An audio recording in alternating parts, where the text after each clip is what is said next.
Hello everyone, সবাই কেমন আছো? আশা করছি সবাই ভালো আছো। আমি অনেক ভালো আছি। আমার নতুন একটা ভিডিওতে তোমাদের সকলকে ওয়েলকাম। হ্যাঁ, একটু অড টাইমে আজকের ভিডিওটা শুরু হয়েছে। এটা হচ্ছে একটা রাতের থেকে ভিডিওটা শুরু করলাম।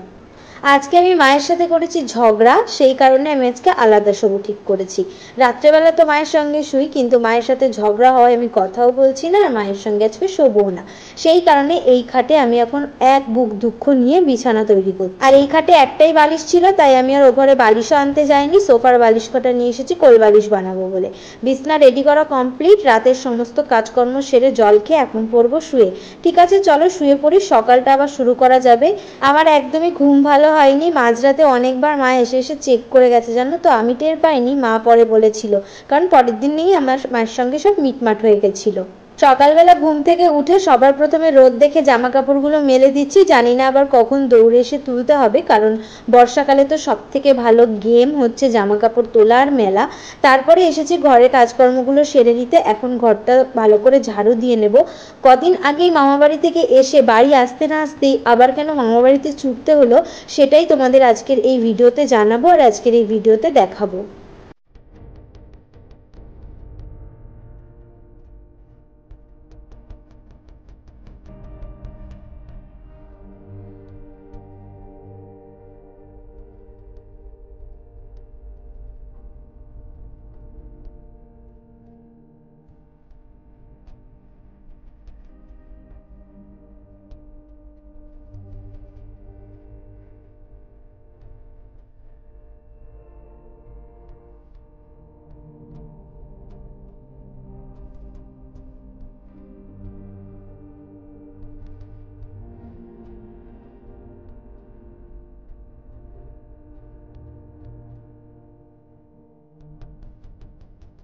তো সকালের সব কাজকর্ম তো কমপ্লিট। এখন এসেছি ফুল তুলতে। আর জানো তো, এই ফুল তোলার জন্য আমাকে বাড়ির আঙিনা থেকে এক পাও বাইরে বেরোতে হয় না।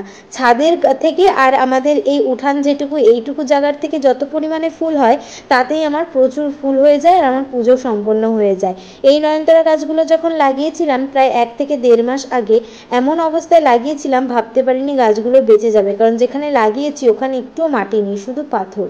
তারপরে দেখো, আর কিচ্ছু সেরকমভাবে শেয়ার করতে পারিনি, কারণ ঝটাপট স্নান করে খেয়ে দিয়েই মামাবাড়ি ছুটেছি, কারণ আমার বড় মামার হয়েছে অ্যাক্সিডেন্ট। ভগবানের আশীর্বাদে সেরকম কিছুই হয়নি। মুখে একটু ছেলে গেছে আর পায়ে হচ্ছে একটুখানি কেটে গেছে, সেখানে ব্যান্ডেজ করে দেওয়া হয়েছে। কিন্তু মামা না বড্ড নরম, সেই কারণে মামার একটুখানি মানে ব্যথাটা বেশি লেগেছে। তারপর এখানে আমি ঘাটখোল বেটে নিচ্ছিলাম। মামা সেরকম কিছুই খেতে পারছে না, ও ঘাটখোলটা খুব ভালো খায়, সেই কারণে এটা বেটে দিয়েছি, আর এটা দিয়ে ভাত খাবে বলেই বসেছিল।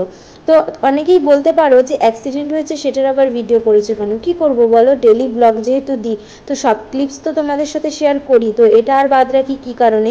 সেই কারণে ওটাও শেয়ার করে দিয়েছিলাম। আর গিয়ে অনেকক্ষণ বসে থেকে মামার ব্যথা জায়গাগুলোয় আমি একটুখানি ভলিনি বা মুভ দিয়ে একটুখানি মাসাজ করে তারপরে কিন্তু ভিডিওটা করেছি। সেরকমভাবে মামাবাড়িতে আজকে রান্নাবান্না কিছুই হয়নি, কারণ বুঝতেই পারছো এরকম পরিস্থিতিতে রান্নাবান্না সেরকম না হওয়াই স্বাভাবিক। তাও দিদা ডিমের ঝোল রান্না করেছিল, বেগুন ভেজেছিল, তারপরে আবার আলুর চিপস আর হচ্ছে মিষ্টি খাচ্ছিলাম বসে বসে। বেশিক্ষণ থাকিনি, বাড়িতেই চলে এসেছিলাম। আর বাড়িতে কেন চলে এসেছিলাম, কারণ পরের দিন ভাইয়ের স্কুল ছিল আর আমাদের শরীরটাও খুব একটা ভালো ছিল না, আমরাও খুব টায়ার্ড ছিলাম, সেই কারণে আমরা চলে এসেছিলাম। আর মাসিও চলে এসেছিল। তো যেহেতু দিদা সেরকম কিছুই রান্নাবান্না করতে পারিনি, সেই কারণে আমাদের একটা গোটা পোলট্রি মুরগি দিয়ে দিয়েছিল। আর দোকানে এসে তো আইসক্রিম খাওয়ার ধান্দা করছিলাম। আইসক্রিম খাওয়ার ধান্দা করলেও একটার বেশি আইসক্রিম কিন্তু আমি খাই না। তো সেই আইসক্রিমগুলোই দেখছিলাম কোনটা কি। আর আমি জানো তো 2টো আইসক্রিম বিক্রি করেছিলাম এখানে দাঁড়িয়ে দাঁড়িয়ে। দোকানে এসে বেশ অনেকক্ষণ দাঁড়িয়েছিলাম, কারণ আমাদের টোটোটা আসতে একটু লেট করছিল, আর মা দাদুর সঙ্গে আর দিদা মাসি সবার সঙ্গে একটু গল্প করছিল। সেই কারণে আমি তোমাদের এই সুন্দর প্রাকৃতিক দৃশ্যটা দেখিয়ে দিলাম। যে স্কুলটা তোমরা দেখতে পাচ্ছ, এটা আমার মা আর মামাদের ছোটবেলাকার স্কুল। তো সেই স্কুলের সামনেই আমার মামার দোকান। তোমাদেরকে তো বলেছিলামই যে দিদা একটা গোটা পোলট্রি মুরগি দিয়ে দিয়েছে, তো সেটা এসেছি দোকানে কাটাতে। কারণ এটা কেটে দুটো ভাগ হবে, আমরা হাফ নেব আর মাসি হাফ নেবে। মাসি যে হাফটা নিয়েছিল সেটা আজকে মাসিদের বাড়িতে বসেই আমি রান্না করব।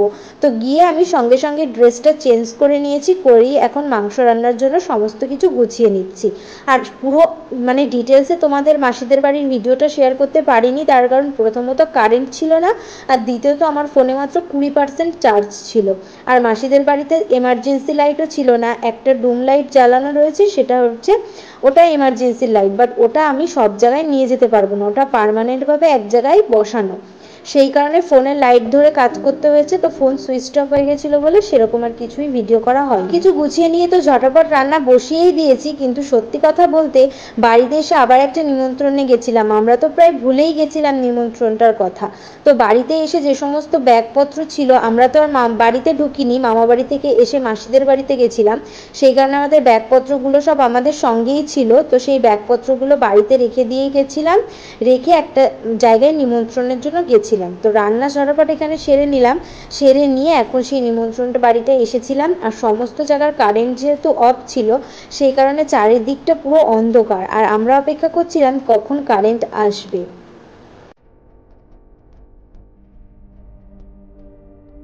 কারেন্টটা আসার পর তোমাদের সঙ্গে শেয়ার করে দিলাম পুজোর জায়গাটা। এখানটায় মনে হয় অনেক বড় একটা যজ্ঞ হয়েছিল, আর ভাই প্রণাম করে নিল। এই যে হচ্ছে পুজোর জায়গাটা। তো ভিডিওটা কেমন লাগলো অবশ্যই জানিও।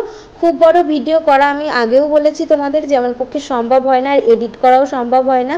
এই ভিডিওটা তাই আমি প্রায় 3-4 দিন পরে এডিট করতে বসেছি, কারণ আমার অতটা সময় হাতে থাকে না, সেই কারণে আমি ছোট ছোট ভিডিওর মাধ্যমেই তোমাদেরকে আমার প্রত্যেকটা দিন তুলে ধরার চেষ্টা করি।